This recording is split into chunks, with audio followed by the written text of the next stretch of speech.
Dear students, kinematics 2D और projectile motion chapter पे based इस वीडियो में हम लोग एक काफी एडवांस प्रॉब्लम लेने जा रहे हैं। तो चलिए इस प्रॉब्लम को हम लोग समझ लेते हैं। A shot is fired with a velocity u at a vertical wall whose distance from the point of projection is x. Prove that the greatest height above the level of the point of projection at which the bullet can hit the wall is u square minus g square x square upon 2g u square। ये question है। ठीक है, तो एक बार question को आप समझिए, खुद से अपने लेवल पर ट्राई कीजिए, फिर हम इस क्वेश्चन को सॉल्व करेंगे। वीडियो को पॉज करके एक बार ट्राई कीजिए क्वेश्चन को। ठीक है स्टूडेंट्स, तो मैं सोच रहा हूँ कि आप लोगों ने ट्राई कर लिया होगा वीडियो को पॉज करके, तो हम लोग इसके सॉल्यूशन को देखते हैं। इस क्वेश्चन को सॉल्व करने के लिए मैं आपको दो मेथड बताऊंगा। पहला मेथड है कैलकुलस बेस्ड मेथड, दूसरा मेथड है क्वाड्रेटिक इक्वेशन बेस्ड मेथड। दोनों मेथड्स आपको आने चाहिए, दोनों बहुत अच्छे मेथड्स हैं। ठीक है, तो देखिए पहले तो अपन प्रॉब्लम को डीपली समझते हैं कि प्रॉब्लम क्या कह रही है। प्रॉब्लम में हमको ये दिया हुआ है कि ये पॉइंट ऑफ प्रोजेक्शन है और ये एक वर्टिकल वॉल से एक्स दूरी पर है। ठीक है, और यहां से हम एक पार्टिकल को थ्रो कर रहे हैं विद यू इनिशियल वेलोसिटी से। ठीक है, और जो एंगल ऑफ प्रोजेक्शन है वो वेरिएबल है, वो कुछ भी हो सकता है। तो हमसे क्वेश्चन में पूछा जा रहा है अफेक्टिवली कि हम किस एंगल ऑफ प्रोजेक्शन पे पार्टिकल को थ्रो करें कि ये हाइट वाई जो है ये मैक्सिमम हो जाए। ठीक है, और हमको फिर वो मैक्सिमम हाइट वाई कैलकुलेट करनी है जहां तक ये वर्टिकल वॉल को हिट कर सकता है पार्टिकल। ठीक है, ये क्वेश्चन है। थीटा वेरिएबल है, यू कांस्टेंट है, एक्स हमको दिया हुआ है, वाई की मैक्सिमम वैल्यू क्या हो सकती है ये निकालना है हमको। तो अब ये प्योरली एक मैथ्स का क्वेश्चन बन गया, और प्रोजेक्टाइल मोशन के हम लोग इसमें कंसेप्ट यूज करेंगे थोड़े बहुत। ठीक है, तो इसके अंदर हमको दिया हुआ है यू और एक्स फिक्स्ड है, थीटा वेरिएबल है, y needs to be maximized. जब भी आपको कोई क्वेश्चन मिले स्टूडेंट्स, तो आप उसको इस तरह से डायग्राम और इस तरीके से सिंप्लीफाइड प्रॉब्लम स्टेटमेंट में रिड्यूस कीजिए, ताकि आपको अपना गोल एकदम क्लियरली दिखने लगे। कई बार मैंने देखा है स्टूडेंट्स क्या करते हैं कि रैंडमली इक्वेशंस बनाना चालू कर देते हैं क्वेश्चन को पढ़ के। उससे आपके क्वेश्चन के सही होने की प्रोबेबिलिटी बहुत कम हो जाएगी रैंडम इक्वेशंस बनाने से। अगर आप अपने गोल को फिक्स कर लेते हैं शुरुआत में ही, प्रॉपर डायग्राम्स बना करके, जो डेटा अवेलेबल है जो नहीं अवेलेबल है ये सब लिख करके, जैसा मैंने यहाँ पे किया है, तो आपके क्वेश्चन के सही होने की प्रोबेबिलिटी बहुत बढ़ जाती है। आपका फोकस पहले से डिसाइड हो जाता है कि आपको करना क्या है। ठीक है, तो ये हमने डिसाइड कर लिया। अब हम इसको मेथड बने कैलकुलस मेथड, उससे हम इस क्वेश्चन को सॉल्व करेंगे। तो देखिए हम इक्वेशन ऑफ ट्रेजेक्ट्री यहाँ पे यूज करते हैं। हमको पता है इक्वेशन ऑफ ट्रेजेक्ट्री ये होती है y is equal to x ten theta minus of one by two g x square upon u square cos square theta. है कि नहीं? इसके अंदर हमको y को मैक्सिमाइज करना है, x हमको दिया हुआ है, थीटा वेरिएबल है, u कांस्टेंट है। ठीक है, तो हम इसको इस तरह से भी लिख सकते हैं, one upon cos square theta को सेक स्क्वायर थीटा लिख सकते हैं, और सेक स्क्वायर थीटा जो है one plus tan square theta होता है। तो हमारे पास में ये इक्वेशन बन गई। तो अब इस इक्वेशन में अगर आप देखो तो केवल y और थीटा ही वेरिएबल है, x कांस्टेंट है, u कांस्टेंट है। y जो है, ये इक्वेशन को आप ऐसा समझ सकते हो, ये y as a function of theta आपके पास में इक्वेशन अवेलेबल है, और इसमें आपको y को मैक्सिमाइज करना है। तो आप क्या करेंगे? अगर आप इसको कैलकुलस मेथड से करना चाहते हैं तो आप सिंपली इसके अंदर y को थीटा के रेस्पेक्ट में डिफरेंशिएट करके dy बाई डी थीटा को आप जीरो कर दीजिए। तो वहां से मैक्सिमम मिनिमा के कंसेप्ट लगा दीजिए और आपके पास में y की मैक्सिमम वैल्यू आ जाएगी। ये तरीका है।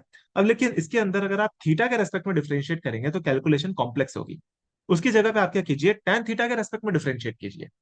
ठीक है ना, थीटा के रेस्पेक्ट में करो या tan थीटा के रेस्पेक्ट में करो, फर्क नहीं पड़ेगा। आप क्या करो कि tan थीटा को एक वेरिएबल की तरह ट्रीट कर लो, तो आपके पास में एक फंक्शन अवेलेबल है y as a function of tan theta.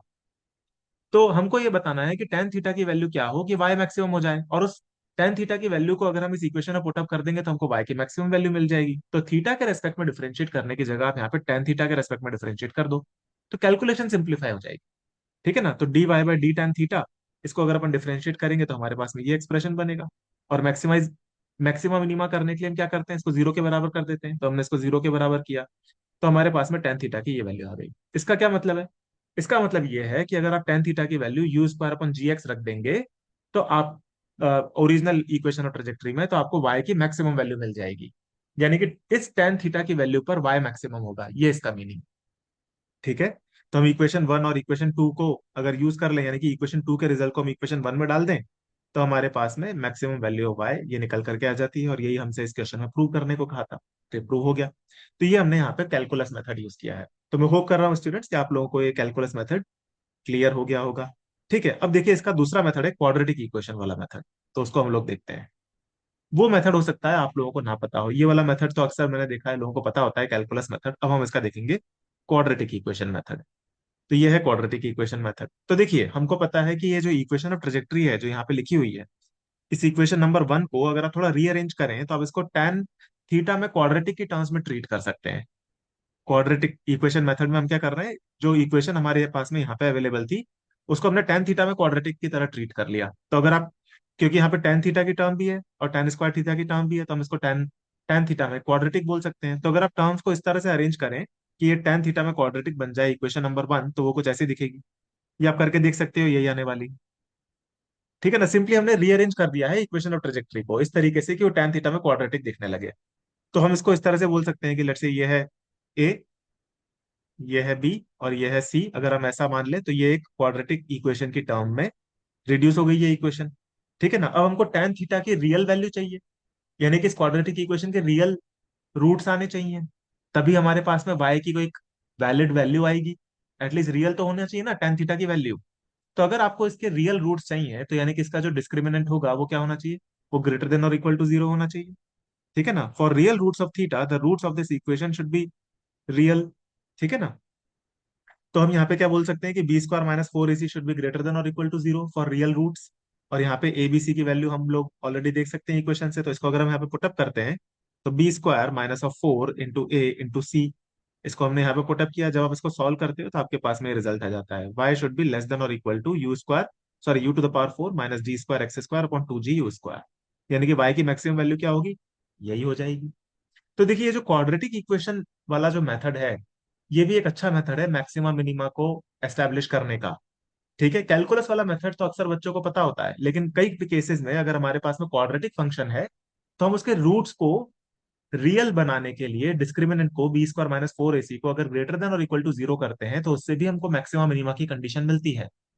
ये वाला मेथड भी आपको पता होना चाहिए, ये भी एक इंपॉर्टेंट मेथड है। कुछ क्वेश्चंस ऐसे होते हैं स्टूडेंट्स जहां पे यही मेथड काम करेगा, दूसरा कोई मेथड काम ही नहीं करेगा। ऐसे क्वेश्चंस हम लोग आगे जाकर के लेंगे मेरे यूट्यूब चैनल पर भी। ठीक है, तो आप ये बात ध्यान रखें, ये वाला मेथड भी आपको आना चाहिए। कैलकुलस वाला मेथड पॉपुलर मेथड है और उससे मैक्सिमम क्वेश्चन सॉल्व हो जाते हैं, पर ये एक ऐसा मेथड है ये जिससे कुछ क्वेश्चंस ऐसे होंगे जो कैलकुलस मेथड से भी सॉल्व नहीं होंगे और वहां पे आपको यही मेथड यूज करना पड़ेगा। तो इसलिए ये आपको आना चाहिए। ठीक है, और क्वाड्रेटिक इक्वेशन मेथड और जो कैलकुलस मेथड है इन सबको मैंने डिटेल में डिस्कस किया है काइनेमेटिक्स के दूसरे प्रॉब्लम्स और कॉन्सेप्ट्स में भी, जो कि आपको मिल जाएंगे। अगर आप इस वीडियो के डिस्क्रिप्शन में जाएंगे तो वहां पे काइनेमेटिक्स 2D नाम की मैंने एक प्लेलिस्ट बना रखी है। उस प्लेलिस्ट के अंदर वेरियस कॉन्सेप्ट्स और प्रॉब्लम्स के ऊपर बहुत सारा डिस्कशन है। तो अगर आप इस तरह के प्रॉब्लम्स और कॉन्सेप्ट्स और देखना चाहते हैं काइनेमेटिक्स 2D में, तो इस वीडियो के जो डिस्क्रिप्शन में काइनेमेटिक्स 2D की प्लेलिस्ट है उसको एक बार जरूर देखें, वहां पे बहुत अच्छे प्रॉब्लम्स और कॉन्सेप्ट्स मैंने समझाए हुए हैं। ठीक है स्टूडेंट्स, तो हम लोग सिमिलर कॉन्सेप्ट्स और प्रॉब्लम्स के साथ में मिलेंगे आने वाले वीडियोस में। Thank you, bye.